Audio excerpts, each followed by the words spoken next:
Hola, muy buenas noches amigos cuánticos, encantada de saludarles. A partir de este momento estaremos pasando para todos ustedes una grata entrevista que le hiciéramos también al extraordinario doctor Jorge Santacana aquí en Cuánticamente para todos ustedes, y debo decirles que este extraordinario profesional de la medicina también lleva más de 30 años de experiencia en lo que es la docencia universitaria, y también practica, entre otras cosas, la medicina tradicional china, es asesor empresarial, asesor de parejas, tiene estudios formales en dinámicas de grupo, psicología y programación neurolingüística, entre otros. Además, Jorge Santacana, quienes verán en unos breves momentos, es miembro honorario de la Fundación Vida, Risa y Salud, Funvirrisa, y estuvo acá recientemente para participar en lo que fuera el último módulo y cierre del curso de la formación de facilitadores del bienestar y la alegría, justamente dictado por Funvirrisa y organizado por la Fundación Pleno Ser, aquí en la ciudad de Punto Fijo. Pues bien, con Jorge Santacana abordamos muchísimos temas de mucho interés y sobre todo donde se plantea varias de las características que definen lo que es el carácter del promedio de los venezolanos. Esto según muchos de los estudios que han realizado a lo largo de estos últimos años, y ya pues como un profesional de la psicología, además dedicado a la psicoterapia y a los estudios de la neurociencia. Vamos a ver en primer lugar lo que nos dijo Jorge Santacana como saludo a nuestro programa, y también acerca de cómo fue la fusión entre su persona y justamente los muchachos de Funvirrisa. Adelante. Nada, Gati, un verdadero placer y privilegio de estar aquí con ustedes en este maravilloso programa, el cual, por cierto, tiene una gran audiencia. De verdad que sí, los felicito por la calidad de trabajo y el personal que los apoya. Bueno, la incorporación mía a Funvirrisa ocurrió de una forma que la llevó el Tao, por cierto, ¿no? En el sentido de que Carlos y Marlin en un momento dado y un servidor nos encontramos en un evento. Y al encontrarnos en el evento, yo tengo que reconocerlo que inmediatamente me quedé fascinado, me enamoré de ellos, y después cuando yo subí a escena, pues ellos se enamoraron de mí. Y entonces sentimos ambos que nos complementábamos.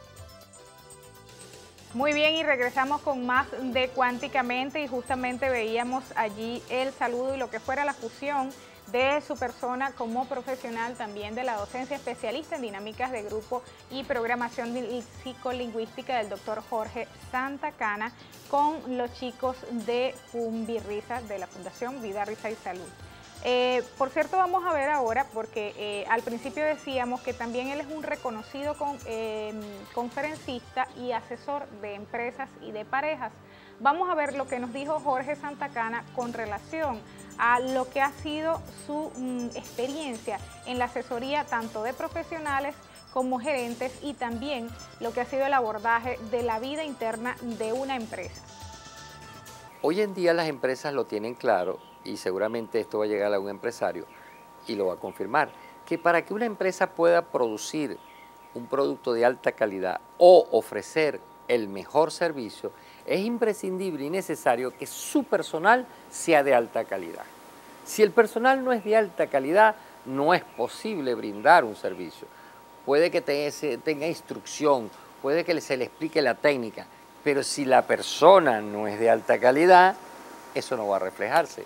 Y claro, cuando llegamos a esto parece medio odioso, hay personas de alta calidad y de baja calidad.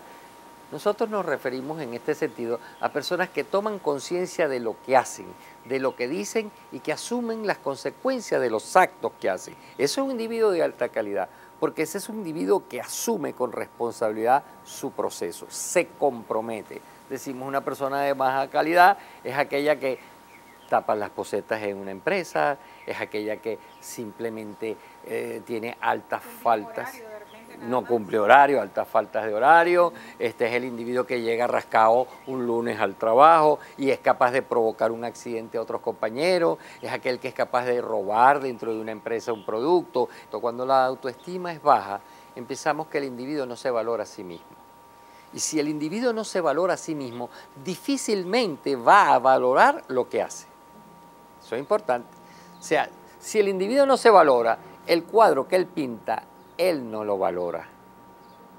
Si el individuo no se valora, la música que él compone, la poesía que él compone, dice, ay, esa es cualquier cosita. Pero lo grave es que cuando el individuo no valora, comienza a tener envidia. Y empieza a tener envidia de lo que tienen los demás. Tiene envidia del gerente, tiene envidia del vecino, tiene envidia de las personas que han triunfado. Y eso se debe simplemente a que tiene una baja autoestima. Bien, y de la autoestima justamente pasamos a los niveles de conciencia del ser humano en este caso.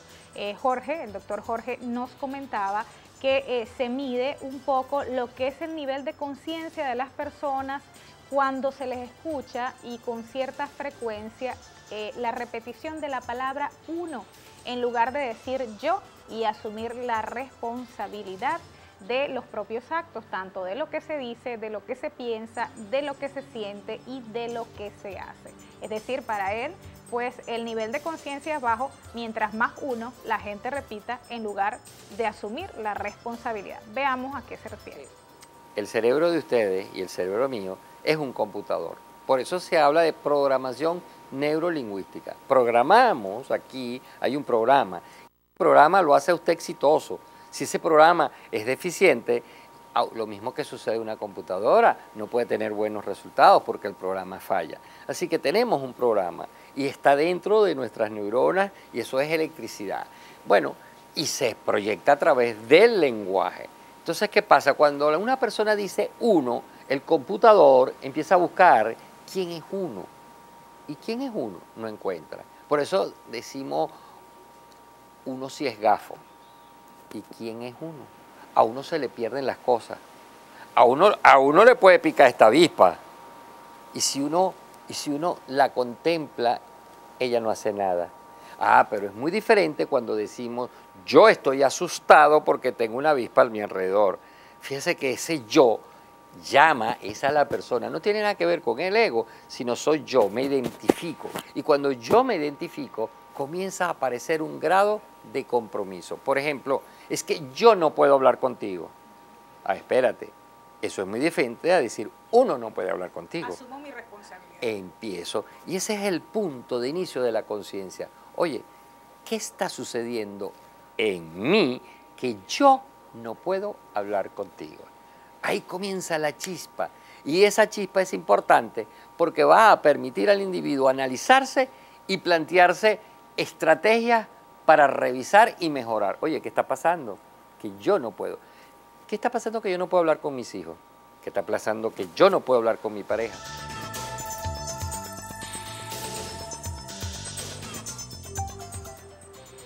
Bien, y veíamos allí hablar acerca de lo que es asumir la responsabilidad, ciertamente, y la repetición o lo que muchos de nosotros incurrimos, pues en repetir la palabra uno cuando realmente deberíamos asumir la responsabilidad y decir el yo hago esto, yo no hice aquello, o yo simplemente pienso o digo lo siguiente. Y pues bien, él hablaba también, continuaba hablando acerca de ese tema, nos llamaba un poco a la reflexión y también señalaba que muchos de los venezolanos a veces disfrazamos, según una investigación que ellos hicieron recientemente, disfrazamos nuestras actitudes con una sonrisa o con la frase de que simplemente cuando te preguntan cómo estás, dices que estás bien o que te sientes muy alegre. Y en el fondo, cuando ellos fueron a preguntar e hicieron varios de estos estudios con estas personas, resulta que el promedio de los venezolanos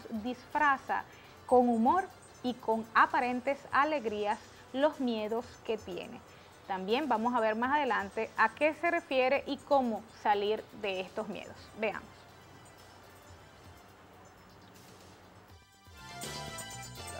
Lo primero que tiene es esa capacidad permanente de una alegría, esa capacidad de ser el chiste, esa capacidad, dicho así en criollo, de no pararle mucho a las cosas. Y eso hace que sea un individuo que esté flotando sobre lo superficial y no profundiza, sino que toma las cosas como muy a la ligera. Aquella novela famosa como va viniendo, vamos viendo, bueno, en parte es verdad porque no sé lo que va a pasar en el futuro, pero yo no puedo vivir tampoco en una situación de esa naturaleza. El venezolano evade mucho a través de esa manifestación de una alegría. A mí me llamaba mucho la atención que hicimos un trabajo y en ese trabajo de investigación para ver cuáles eran las emociones que privaban en el venezolano, pues resulta que se detectó que había miedo. El venezolano tiene mucho miedo en este momento, es una persona que tiene miedo a la inseguridad, es una persona que tiene miedo al futuro, es una persona que tiene miedo ante la situación económica de trabajo, ante la situación de sus hijos, hay mucho miedo. Es una persona que tiene mucha rabia acumulada, las emociones fueron así, primero miedo, luego rabia, y nos llegan personas con rabia porque sienten un grado de impotencia ante la situación, se sienten así como que están atrapadas y no pueden hacer nada. Y finalmente hay otro lote que trae mucha tristeza en la consulta. Y esa tristeza es porque después de aquellas dos etapas comienza a haber una depresión, porque no hay movimiento, porque no hay energía, porque no hay cambio. Pero cuando se sigue conversando con esa persona, hay una pregunta que le decimos, ¿cómo se siente usted? Y me escribe, feliz. Muy bien, y veíamos allí hablar a Jorge Santacana acerca de los miedos, de acuerdo a un estudio que hicieron recientemente con un grupo de venezolanos. Y vamos a ver ahora lo que nos dijo acerca de las claves que se pueden aplicar para salir justamente de este miedo que parece que la mayoría tiene.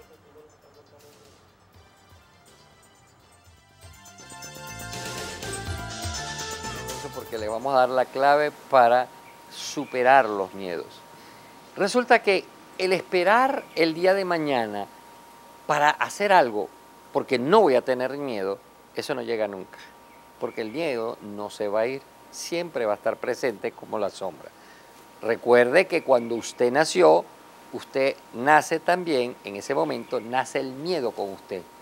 Nacen dos personas, usted y su miedo, porque el miedo es una emoción auténtica y natural. Y bienvenido sea, señor miedo, que me esté acompañando. En este momento, cuando me llaman a mí las cámaras, siento un miedecito, por supuesto, bienvenido, porque eso hace que yo esté en un estado de alerta, para eso es. Pero cuando el miedo es tan intenso, petrifica, impide movimiento, hace que la persona se estanque y eso a su vez limita la vida de esa persona. Hay personas que no salen de su casa porque tienen miedo, pero no es que salgas a las 3 de la mañana, es que a las 7 ya están metidos en su casa. Hay personas que no dejan un carro en una esquina porque tienen miedo a que le roben, pero es que, espérate, vamos a dejarlo en un estacionamiento, cosas por ese tipo. ¿Cómo superar los miedos? Bueno, lo primero que tienes que hacer es moverse. Los miedos se superan haciendo las cosas, pero con miedo. O sea, usted va más asustado, pero lo hace. La primera vez que yo hablé en público iba temblando de miedo. Ah, pero antes me quedé sentado, pero ahora voy al público y hablo con miedo. La primera vez soy muy miedoso. La segunda vez que lo repito, me planteo, oye, pero ya lo hice una vez. Ahora el miedo es un poco menos. Y lo vuelvo a hacer. Y la tercera, lo vuelvo a hacer. Y se va a dar cuenta que en la medida en que usted vaya haciendo las cosas y actúe como si no tuviera miedo, aunque entre usted y yo esté muy asustado, usted actúe como si no tuviera miedo, va a ocurrir algo milagroso en su cerebro, y es que el miedo se va concentrando, haciendo más pequeño, se va retirando, porque usted está logrando. Interesante, ¿verdad? ¿Cómo podríamos vencer entonces los miedos? ¿Qué tal si imagináramos también que podemos formar una masa crítica y trabajar con alrededor de 600 personas, que es lo que corresponde al número de masa crítica de 33 millones de habitantes que hay en Venezuela aproximadamente? Si muchos comenzáramos quizás a visualizar cómo hacer los cambios, cómo trabajar aquellas creencias que tenemos como limitantes, primero revisándonos, observándonos, dejar esas creencias y luego pasar a unas creencias potenciadoras. Sería muy interesante trabajar entonces con esta masa crítica, vencer los miedos y lograr hacer cosas por el colectivo. Muchos de ustedes quizás se preguntarán qué es una masa crítica. Pues una masa crítica es como un consenso de varias personas, que es algo así como la raíz cuadrada del 1% de una cantidad de determinada población que puede hacer posible los cambios si hay un consenso entre todas estas personas. Si en Venezuela hay alrededor de 33 millones de habitantes, la masa crítica corresponde a 600 personas, pues sería interesante entonces que muchas de estas 600 personas alcanzáramos ese nivel de elevación de conciencia y comenzando justamente a visualizar superando los miedos cada día un poquito más y lograr los cambios para todo el colectivo venezolano.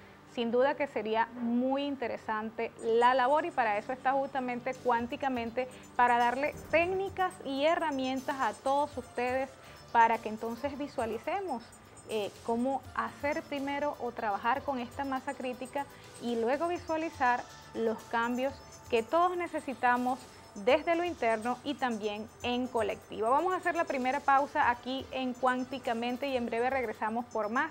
Gracias por sus comentarios a través del 0424-617-6615 y a través de las redes sociales. En breve volvemos con más de la entrevista que le hiciéramos al doctor Jorge Santacana.